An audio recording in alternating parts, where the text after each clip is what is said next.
Bonjour, voilà un nouveau tableau de maths, le mat de Pillsbury, qui est un mat avec fou et tour. Harry Nelson Pillsbury était un joueur américain du 19e siècle, 1872-1906, réputé pour sa capacité à jouer à l'aveugle aussi.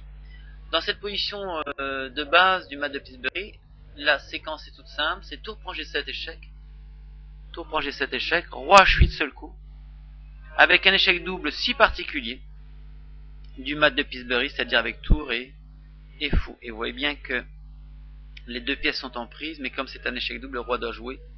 Donc seul coup, roi prend, et tour G1, ici échec et mat, avec la position de base du mat de Pillsbury, avec le fou sur la grande diagonale, évidemment, et la tour qui finit le travail. Voilà dans la partie Stepanov contre un inconnu joué en 1899 à Riga.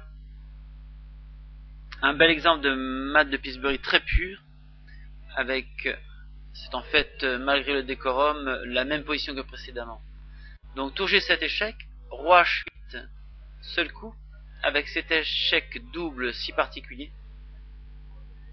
Alors que vous voyez encore une fois que les deux pièces sont en prise ici, mais c'est encore une fois le principe de l'échec double. Le roi doit prendre, tour G1 échec, seul ce coup insuffisant est jouable, tour G, dame G5, tour prend dame, échec et mat.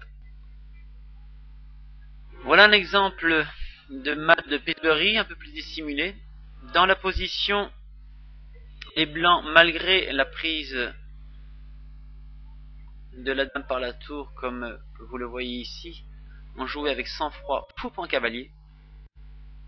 Et sur tour prend dame, évidemment on retombe sur un mat de Pillsbury par tour prend G7 échec, roi H8 seul coup, tour G8 échec double, roi prend, tour G1 échec,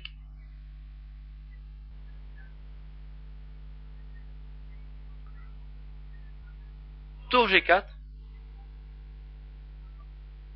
tour prend G4, seul coup inutile évidemment, et dame G5 échec, mais évidemment tour prend échec et mat. Ne jamais rentrer dans la petite routine du mat de Pillsbury. Voilà un schéma de mat de Pillsbury. Rappelez-vous, ou plutôt observez que en fait ce mat intervient avec l'ouverture de la colonne G. Ici tout simplement le mat s'est produit sur tour G1 échec, roi H8. Évidemment, plutôt que de se jeter sur la tour qui n'est pas un bon choix, vous avez plutôt fou G7 échec, roi G8 et fou prend tour échec, pardon, fou prend F6 échec et mat. Une petite routine toute simple mais qu'il faut maîtriser. Voilà une très belle position qui repose sur le mat de Pillsbury. Encore une fois, remarquez la colonne G ouverte, jouée justement par monsieur Pillsbury à Londres en 1899 contre Lee. Et le premier coup des blancs a vraiment été spectaculaire puisqu'ils ont joué dame F3, protégeant la tour et visant la tour B7. Que faire sur cette position? Évidemment, sur dame prend, on est dans un mat de Pillsbury on ne peut plus classique par tour G1 échec. Bon, interposer la dame ici ne servirait à rien évidemment. Roi H8, ici je veux dire en G4. Fou G7 échec,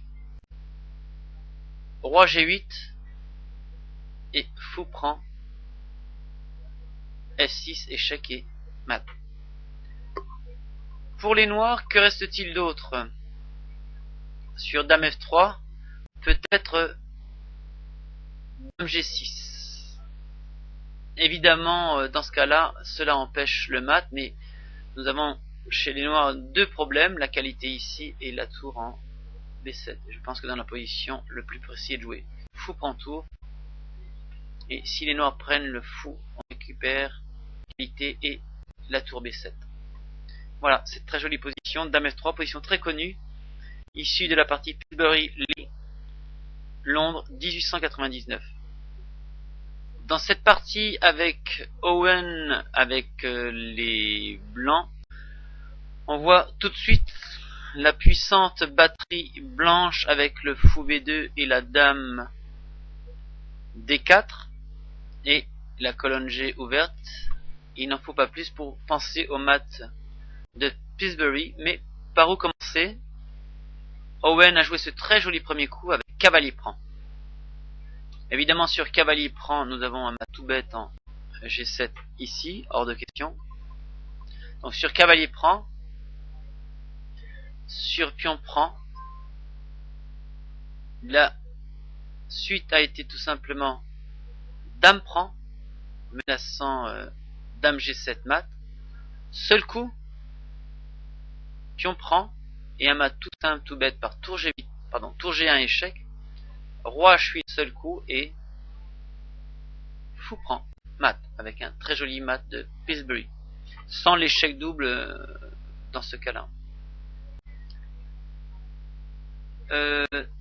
Une autre réponse eût été sur cavalier prend cavalier E8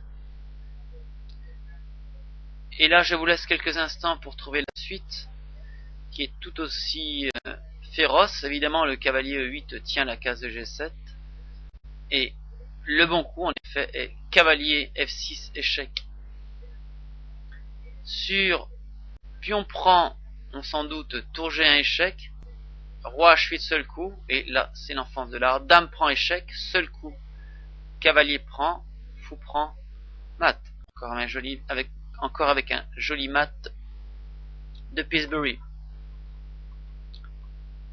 Sinon, sur cavalier prend F6, on retombe dans le même mat que précédemment avec dame prend. Répétons-le, c'est tellement beau. Avec dame G7 mat, donc seul coup raisonnable, G7 prend, tour G1 échec, roi H8, et fou prend F6 mat. Bravo monsieur Owen. Voilà pour le mat de Pillsbury, donc méfiez-vous de l'ouverture de la colonne G sur votre roi et du couple infernal fou et tour. Je vous souhaite un bon travail et à une prochaine leçon sur les différents tableaux de maths.